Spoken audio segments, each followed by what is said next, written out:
இன்றைக்கி 11வது நாள். அதாவது நான் வந்து வீடியோஸ் நிறைய எடுத்து வச்சுருக்கேன். எடிட் பண்ணி போஸ்ட் பண்ண முடியலை. இந்த வீடியோ மட்டும் எடிட் பண்ணுற வேலையில் இருக்கிறதுனால எனக்கு அதுக்கான டைம் வந்து கிடைக்கலைங்க. மற்றபடி வீடியோஸ் எல்லாமே எடுத்து வச்சுருக்கேன். அடுத்தடுத்து உங்களுக்கு வந்து லைனாக போஸ்ட் பண்ணுறேன். ஏன்னா எல்லா வேலையுமே நம்மளே தான் பார்க்குறோம். வீட்டு வேலையிலேருந்து நம்மளோட parlour work, home service, stitching work, materials வந்து நம்ம பேக் பண்ணுறது, இது எல்லாமே இப்போதைக்கு நான் ஒரு ஆள் தான் பண்ணிகிட்ருக்கிறேன். எனக்கு இந்த 4 மணிக்கு எந்திரிக்கிறதுனால என்னோடய வேலை எல்லாமே நான் பேலன்ஸ் பண்ணிக்க முடியுது.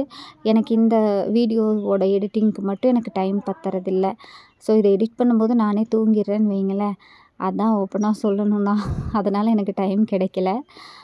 ஸோ இனி வந்து அப்படியே கரெக்டாக வந்து அப்லோட் பண்ணிடுறேன் எல்லா வீடியோஸையும் அப்படியே. ஸோ இன்றைக்கி வந்து பள்ளி விழுந்துருச்சு. அதனால் பூவும் நேற்று கட்டுறக்கு டைம் இல்லை. கொஞ்சம் அர்ஜென்ட் ஆர்டர்ஸ் இருந்தனால லேட் ஆகிடுச்சு. பூ கட்ட டைம் இல்லை. ஸோ காலையில் பார்த்திங்கன்னா பள்ளி விழுந்துருச்சு. உடனே குளிச்சுட்டு விநாயகர் கோயிலுக்கு போயிட்டு வந்துட்டு அதுக்கப்புறமா தீபம் போட்டுட்டு அதுக்கப்புறம் தான் பூவே கட்டி சாமிக்கெல்லாம் போட்டேன்.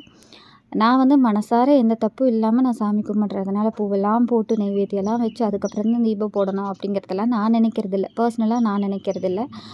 எந்திரிச்சதே குளிச்சுட்டு வந்து தீபத்தை போட்டுறணும் அப்படிங்கிறது தான் என்னுடைய ஆசை. நான் இப்போ 3:30க்கு எந்திரிக்கிறேன் அப்படின்னா 4:30க்குள்ளே தீபம் வைக்கிறதுக்கு எல்லா வேலையும் முடிச்சுட்டு நான் தீபம் வைப்பேன்.